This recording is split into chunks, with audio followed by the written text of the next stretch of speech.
A GMA parenting alert. New research showing elementary school students falling behind dramatically due to the pandemic. Test scores in math and reading hitting their lowest levels in decades. As she gets ready for her first day of school, Get your pencil, get your book bag. Yara Valerio has something to look forward to. Morning. Hugging old friends, meeting new teachers, Yara felt at home. A feeling she missed after the global COVID-19 pandemic forced the fourth grader and all school ages across the country to switch to remote learning. In person, you could talk to your teacher and it would be way more easier to learn better. Emma Mercado, Yara's mom, says her daughter has mild ADHD and a sensory disorder, making it hard for Yara to focus while her previous school went virtual during the height of the pandemic. She wasn't paying attention to me like she would pay attention to her teacher. I'm not her teacher, I'm her mom. Reading, one of Yara's favorite subjects, became difficult for her. Some of the difficulties that I was having in reading were that I didn't know how to pronounce some words. So her mother enrolled her in Reading Partners, a children's literacy nonprofit that offers free tutoring for kids in disadvantaged communities, a majority Black and Latino. The nonprofit's CEO, Areola Whitney, says the pandemic only amplified the inequities in education. I've heard educators talk about the fact that they weren't set up to be successful. There was so much that teachers and families had to figure out. A study conducted earlier this month by the National Center for Education Statistics showed math and reading test scores among America's 9-year-olds fell dramatically during the first 2 years of the pandemic.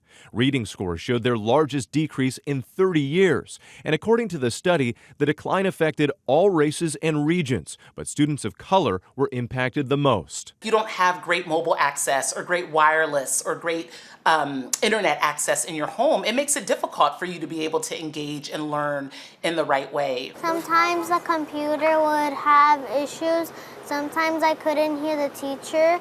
So now you have 5. As a mom, I had to figure it out. It's either my job that's paying for my rent so I can keep my daughter under a roof and have food in the refrigerator. Despite the challenges, Yara excelled. Just her coming home and telling me, Mom, I can read a whole book.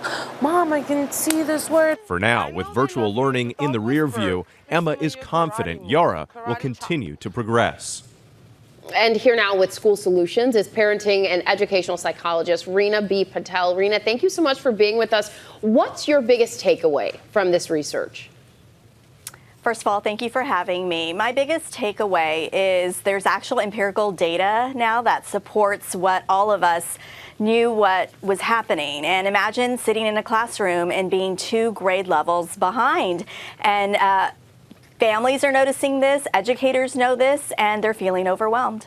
Yeah, I mean, Janae and I are both parents, and we dealt with the remote learning and the challenges that come with it. So if you're a parent and you're feeling like your kid got behind, what are some of the best ways that they can actually take action here?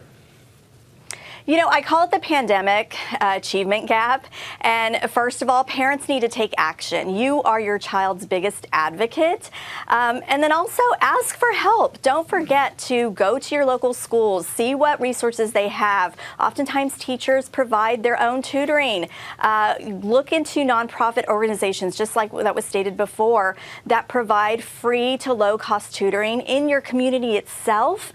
It's so important to look who's there to access some of those resources. Oftentimes you have high school students, college students who are willing to provide support because they're trying to volunteer, they're doing internships. And then finally, get connected with your local resources. Your local public library is a great start. It's not only to access books, but also they run workshops and reading groups. It's really important for parents to know where their child is at and where they need to be. Yeah, so there are options. You just have to do a little bit more work as a parent and find them. Rena, thank you so much. We truly appreciate it. Well, hey there, GMA fans. Robin Roberts here. Thanks for checking out our YouTube channel. Lots of great stuff here. So go on, click the subscribe button right over here to get more of awesome videos and content from GMA every day, anytime. We thank you for watching, and we'll see you in the morning on GMA.